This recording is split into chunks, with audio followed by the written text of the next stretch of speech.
5 August অভ্যুত্থানের 1 বছর পূর্তি এবং এই দিনকে কেন্দ্র করে নানান ধরনের গুঞ্জন, নানান ধরনের আশঙ্কার কথা আমরা শুনছিলাম। এবং একই সঙ্গে সরকারের পক্ষ থেকেও নানান ধরনের আতঙ্কের কথা আমাদের জানানো হচ্ছিল। প্রধান উপদেষ্টা press secretary mister Shafiqul Alam তিনিও বলছিলেন যে আগামী 5-6 দিন গেলে বোঝা যাবে যে দেশ বা সরকার আসলে কোন দিকে যাচ্ছে। আসলে কোন দিকে যাচ্ছি 5 আগস্টের ঠিক পূর্ব মুহূর্তে এসে আমরা সেই বিষয়ে আলোচনা করতে চাই।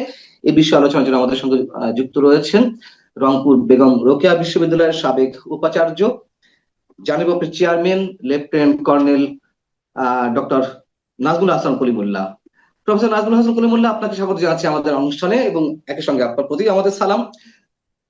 5 আগস্টের পূর্বক্ষণে এসে আপনার কি মনে হচ্ছে, আসলে কি তেমন কিছু ঘটার কোনো সম্ভাবনা আছে? যদিও প্রেস সেক্রেটারির মন্তব্য আমি আহ উল্লেখ করেছি, 5-6 দিনের 2-3 দিন চলে গেছে, এর মধ্যে আমরা অনেক কিছু গুঞ্জনের সত্যতা পেয়েছি, আবার কোনো ক্ষেত্রে একেবারেই কিছু দেখিনি।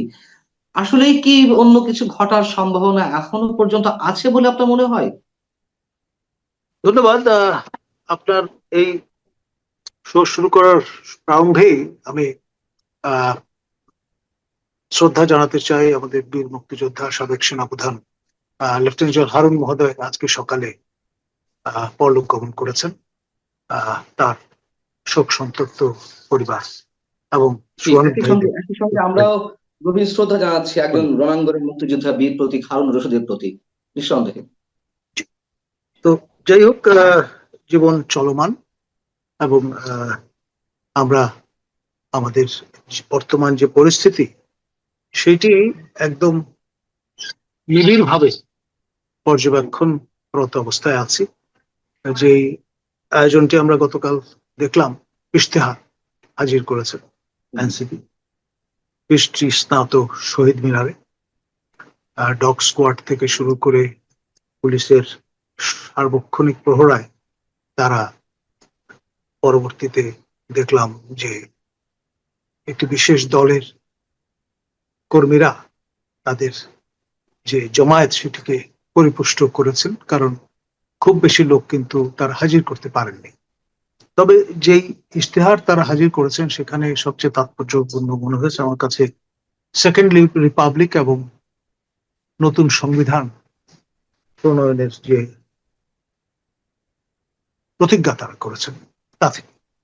এখন আগামীকাল স্বয়ং সরকার প্রধান, আমাদের মাননীয় প্রধান উপদেষ্টা professor doctor Yunus, Nobel laureate, তিনি মানিক মিয়া এভিনিউতে আপনার সংসদ ভবনকে পশ্চাতে রেখে এই জুলাই সনদ নিজে ঘোষণা করবেন বলে বিশ্বস্ত সূত্রে জানা গেছে। এখন ঘোষণাপত্র ঠিক আছে, যাই হোক, মানে নোমেনক্লেচার নিয়ে নানান রকমের ধোঁয়াশা আছে, তো সেই জন্য ওই কোন একটি প্রত্যয় ব্যাখ্যা ব্যবহার করলাম আমরা। তো ট্রেন ভর্তি করে সরকারি খরচে লোকজন হাজির করা সারা বাংলাদেশ থেকে, এটি একটি অভিনব বিষয় পরিসরে। এই প্রথমবারের মতো আমরা রাষ্ট্রীয় উদ্যোগে জনগণের করের টাকায় খরচ করে এই ট্রেন আপনার মোবিলাইজেশন আমরা লক্ষ্য করছি, যেটা আনপ্রেসিডেন্টেড। এখন প্রফেসর ইউনূসের এই জামানায় হুকুমতে আমরা অনেক আনপ্রেসিডেন্টেড ঘটনা দেখছি, এবং কালকে এই ঘোষণার মধ্য দিয়ে যদি পুরো ফুল নইচে পাল্টে যাওয়ার পরিস্থিতি তৈরি হয় রাষ্ট্রের, সরকারের, তাহলে আপনার খুব সিরিয়াসলি বিষয়টাকে অনুধাবনের চেষ্টা করতে হবে।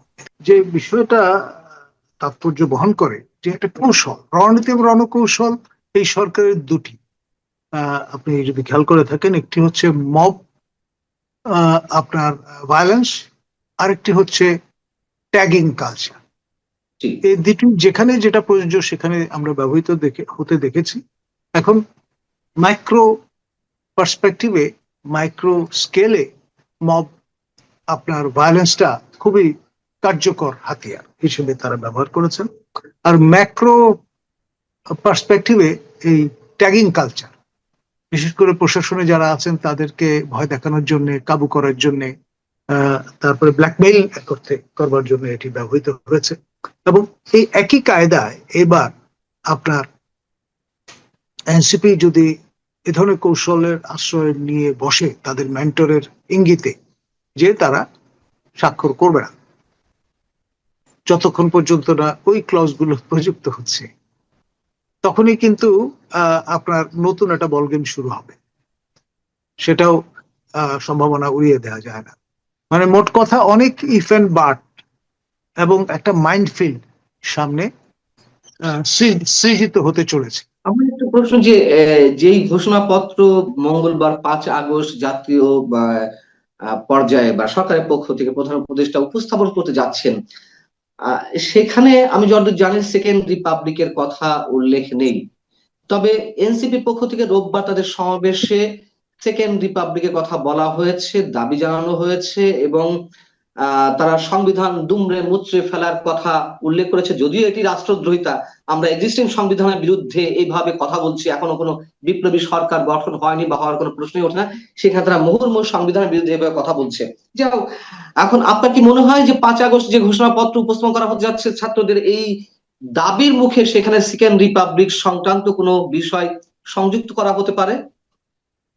আমি অবাক হব না, কারণ হচ্ছে কি আমাদের মাননীয় পরিবেশ উপদেষ্টা কিছুদিন আগে মুখ ফসকে বলে দিয়েছেন যে এনসিপি হচ্ছে সরকারি দল। এখন শাসক দল সরকারি দল, তার স্ট্যাটাস কিন্তু থাকে সবসময় অগ্রগণ্য ভাবেই। এবং এই যে দলটি সেটি বেসিক্যালি প্রফেসর ইউনূসের দীর্ঘদিনের লালিত স্বপ্নের বাস্তবায়ন, কন্ডুইট।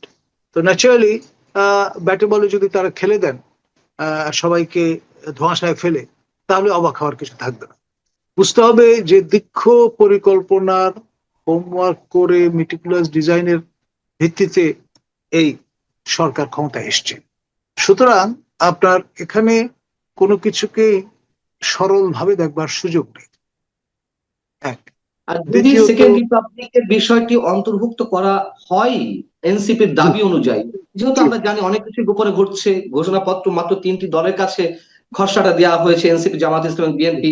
তার মানে অনেক কিছুই অনেককে বাদ দিয়ে গোপনে অনেক কিছু করার চেষ্টা, সেই জায়গায় হয়তো বিএনপি কে বাদ দিয়ে আবার সেকেন্ড রিপাবলিক অন্তর্ভুক্ত করা হতেও পারে, আমরা জানি না। যদি হয়, আপনি বলছেন অবাক হবেন, আপনি অবাক হবেন না বা আমরা অনেকেই অবাক হব না। অবাক না হলাম, কিন্তু যদি এটি হয়ে থাকে, করে থাকে বা সম্ভাবনা থেকে থাকে, সেক্ষেত্রে কি ধরনের হটস্পট সৃষ্টি হতে পারে, কি ধরনের আশঙ্কা আপনি করছেন, যেহেতু বিএনপি এর বিপক্ষে? দেখুন এখানে কতগুলো মাত্রা আছে। ধরুন আপনি যতই বক্সের বাইরে যাওয়ার চেষ্টা করবেন,